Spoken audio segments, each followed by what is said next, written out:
धर्मेंद्र की पिछले जन्म की पत्नी मकड़ कन्या जब इस जन्म में धर्मेंद्र से विवाह करने के लिए आई तो धर्मेंद्र ने मना कर दिया।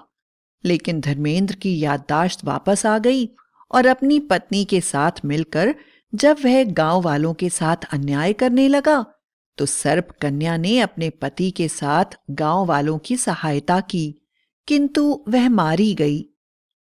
गांव की देवी ने मकड़ कन्या को पत्थर का बना दिया और धर्मेंद्र को वापस इंसान बनाकर उसके पिता को सौंप दिया। लेकिन धर्मेंद्र अपनी पत्नी को वापस पाना चाहता था, इसलिए उसने चट्टानिका देवी की आराधना करके उनके वरदान से अपनी पत्नी को वापस जीवन दान दिया और अपनी पत्नी की बहन विलुप्ता के साथ मिलकर एक भयानक योजना बनाई। अब आगे। मकड़ कन्या, विलुप्ता और धर्मेंद्र ने गांव वालों से बदला लेने के लिए संपूर्ण मक्कड़ राज्य की सहायता लेने की सोची और वे मकड़ों के रूप में मकड़ राज्य पहुंचे, जहां उनका भव्य स्वागत किया गया और मकड़ राज की जादूगरनी ने उन्हें योजना समझाते हुए कहा, धर्मेंद्र और मकड़ कन्या, तुम दोनों का प्रेम अमर है। राजकुमार धर्मेंद्र, तुम भी अपने असली मकड़ी पुरुष के रूप में आ चुके हो। इंसानों की दुनिया से बदला लेने के लिए धर्मेंद्र, तुम्हें अपनी जादुई शक्तियों का इस्तेमाल करना होगा और धर्मेंद्र के रूप में अपने घर जाना होगा और सामने रखे हुए गुलाबी बक्से में भरे गुलाबी मोतियों को पूरे गांव में बिखेर देना होगा। यह मोती जहरीले मकड़ियों के अंडे हैं जो पूरे गांव के घर घर में, घर के बाहर, सड़क पर, घर के सामान पर, कपड़ों पर, बालों पर, पेड़ों पर, हर जगह अपना घर बना लेंगे और 1 घंटे के बाद यह मकड़ियां 5 फुट लंबी मकड़ियों में बदल जाएंगी।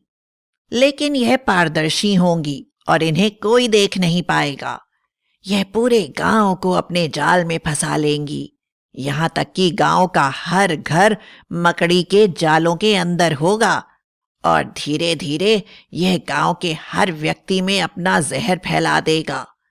2 महीने के अंदर इस गांव का हर इंसान मकड़ा बन जाएगा और इंसानों का यह सारा गांव हमारे राज्य में मिल जाएगा और हम इस गांव के स्वामी बन जाएंगे। धर्मेंद्र बोला, आपके कहे अनुसार मैं ऐसा ही करूंगा। मक्कड़ जादूगरनी फिर बोली, लेकिन धर्मेंद्र, एक बहुत जरूरी बात है। याद रखना, इन्हें पानी से दूर रखना, वरना यह सारे अंडे जल की पवित्र शक्ति से नष्ट हो जाएंगे और इनसे मकड़ियों के बदले गुलाबी परियां निकलने लगेंगी जो हमारे राज्य को नष्ट कर देंगी और मकड़ राज्य का हमेशा के लिए अंत हो जाएगा। यह अंडे मैंने मकड़ जादुई शक्तियों की मालकिन रानी मकड़ी को मारकर प्राप्त किए थे। इनकी सुरक्षा गुलाबी परी कर रही थी, जिसे मैंने पानी के लिए तड़पा तड़पा कर मार दिया था। इसलिए इन अंडों पर उसका श्राप भी लगा हुआ है। धर्मेंद्र बोला, आप जरा भी परेशान ना हो, मैं इन्हें अपनी जान से भी ज्यादा संभाल कर रखूंगा और गांव का सफाया करते ही अपनी मकड़ी दुल्हन के साथ अपनी जिंदगी शुरू करूंगा। धर्मेंद्र की बात सुनकर सभी लोग बड़े खुश हुए और धर्मेंद्र ने अपनी जादुई शक्तियों से अपने आप को वापस पहले जैसा बना लिया और गुलाबी बक्से को हाथ में लेकर अपने घर पहुंच गया। जब वह घर पहुंचा तो सभी लोग सो रहे थे। धर्मेंद्र ने गुलाबी बक्सा अपने कमरे में रखा और छत पर सोने चला गया। वह गहरी नींद में सो गया। जब उसकी छोटी बहन उसके कमरे में आई तो उसने वह खूबसूरत गुलाबी बक्सा देखा तो जिज्ञासावश उसे खोलकर उसके अंदर देखने लगी। उसके अंदर भरे हुए गुलाबी मोती उसे बहुत सुंदर लगे। उसने सोचा कि उसके धर्मेंद्र भैया यह उपहार उसके लिए ही लाए हैं, क्योंकि उस दिन उसका जन्मदिन था और उसका पसंदीदा रंग भी गुलाबी था। वह बक्से को लेकर भागती हुई कुएं के पास चली गई, जहां उसकी मां और भाभी कुएं से पानी निकाल रहे थे और स्नान कर रहे थे। उसने बक्से को कुएं की मुंडेर पर रख दिया। उसके हाथ में इतना खूबसूरत बक्सा देखकर मां और भाभी बोली, अरे यह तो बड़ा ही खूबसूरत है, जरा दिखा तो इस बक्से में क्या है। संध्या बोली, नहीं नहीं, यह मेरा उपहार है, मैं नहीं दिखाऊंगी। लेकिन उसकी भाभी नहीं मानी और हंसते हुए उसके पास आने लगी। संध्या ने घबराहट में बक्सा कुएं के अंदर गिरा दिया। बक्से के सारे मोती कुएं में फैल गए। संध्या रोने लगी। उसकी भाभी ने उसको समझाते हुए बोला, चिंता नहीं करो, मैं तुम्हें यह सारे मोती वापस लाकर देती हूं। और बाल्टी से भरकर सभी मोतियों को वापस बक्से में रख दिया गया। किंतु मकड़ी के अंडे पानी में भीग जाने के कारण खराब हो गए थे। संध्या ने डर कर बक्सा बंद करा और वापस उसी जगह पर उसे रख दिया। धर्मेंद्र की जैसे ही आंख खुली, वह भागता हुआ अपने कमरे में आया और बक्से को सुरक्षित रखा देखकर शांत हो गया। उसे जरा सा भी नहीं पता चला कि बक्से में रखे मकड़ियों के सारे अंडे पानी में भीगकर खराब हो चुके हैं और अब उनमें से मकड़ियों के बदले पवित्र जादुई शक्तियों से भरी हुई गुलाबी परियां बाहर आएंगी और मकड़ राज का हमेशा के लिए अंत कर देंगी। उसने बक्सा उठाया और चल दिया। उसने बक्से के अंदर हाथ डालकर खूबसूरत गुलाबी मोतियों जैसे अंडों को पूरे गांव में फैलाना शुरू कर दिया। वह हर जगह उन्हें फेंक रहा था और गांव वाले उसे ऐसा करते देखकर बड़े ही खुश हो रहे थे। वह सोच रहे थे कि धर्मेंद्र गांव में खुशहाली के मोती बिखेर रहा है। जब वह वापस घर आया तो उसकी छोटी बहन ने कहा, भैया आज मेरा जन्मदिन है, तुम मेरे लिए जो गुलाबी बक्सा लाए हो जिसमें गुलाबी मोती भरे हुए थे, वह लेकर कहाँ चले गए? मैं कब से अपने उपहार का इंतजार कर रही हूं। बहन की बात सुनकर धर्मेंद्र हैरान रह गया और बोला, तुम्हें कैसे पता कि उसके अंदर गुलाबी मोती थे? तो बहन ने उसे सारी घटना बताई और कहा, लेकिन भैया मैं तो आपकी बात मानती हूं ना, इसलिए मैंने बक्सा वापस जाकर आपके कमरे में रख दिया था कि आप ही मुझे बक्सा दें।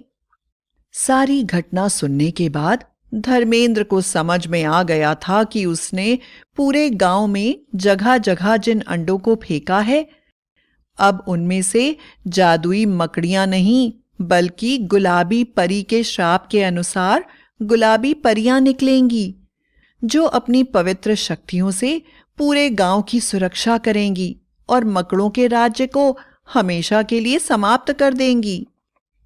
अभी वह यह समझ पाता कि आगे क्या करे। पूरे गांव में चारों तरफ गुलाबी परियां अपनी खूबसूरत आभा और पवित्र शक्तियों के साथ प्रकट होने लगीं। पूरा गांव गुलाबी परियों से भर गया। गुलाबी परियां बोली, गांव वालों, इस गांव में मकड़ राजकुमार ने जहरीले मकड़ियों के अंडे चारों तरफ फैला दिए थे ताकि आप सभी मकड़े बन जाएं और आप उनकी प्रजा बन जाएं और वह आप पर राज करें। किंतु हमारी माता गुलाबी परी के आशीर्वाद के रूप में हम सब उन अंडों से प्रकट हुए हैं और आज से आपकी रक्षा करने के लिए अपनी जान की बाजी लगाने को हाजिर हैं हम। परियों ने धर्मेंद्र को एक बड़े पीपल के पेड़ पर बांध दिया। धर्मेंद्र मकड़ पुरुष बन गया और चिल्लाने लगा, हाँ, मैंने ऐसा ही किया था। मैं इस पूरे गांव को नष्ट करना चाहता हूं। तुम लोग मेरी और मेरी दुल्हन के बीच में आए हो। तुम लोगों ने हम लोगों को मिलने नहीं दिया है। मुझे तुम सबका नाश करना है। मकड़ी जादूगरनी कोई ना कोई उपाय करके तुम सबको जरूर नष्ट कर देगी। मेरी पत्नी आती होगी जो तुम सबका खून पी लेगी। हा हा हा हा हा हा हा, तुम सबको मरना होगा। कोमल परियां भला खतरनाक मकड़ों का क्या बिगाड़ेंगी? हा हा हा हा हा हा हा हा हा, तुम सब मरोगे। मकड़ी रानी से मैं फिर से विवाह कर लूंगा, उसे फिर से दुल्हन बनाऊंगा। हा हा हा हा हा हा हा हा, हमें तुम अलग नहीं कर पाओगे। अभी वह यह सब कह ही रहा था कि गुलाबी परियों के शरीर से गुलाबी रंग का प्रकाश निकलने लगा और धर्मेंद्र के शरीर में समाने लगा। धर्मेंद्र का पूरा शरीर गुलाबी हो गया था और धर्मेंद्र के शरीर से काले रंग का रक्त नीचे गिरता चला जा रहा था। धर्मेंद्र के शरीर से बुरी शक्तियां हमेशा के लिए खत्म हो गईं और वह पवित्र गुलाबी शक्तियों से भर गया।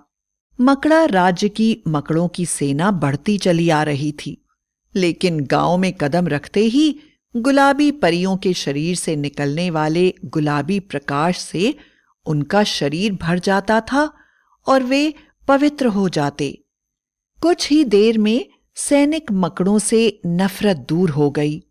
धर्मेंद्र की पत्नी मकड़ी राजकुमारी भी खूबसूरत और सरल हृदय मकड़ी में बदल चुकी थी। गुलाबी परियों की कृपा से धर्मेंद्र और मकड़ी राजकुमारी की धूमधाम से शादी कराई गई और वे दोनों हमेशा के लिए मकड़ राज्य चले गए। चारों तरफ खुशी ही खुशी फैल गई।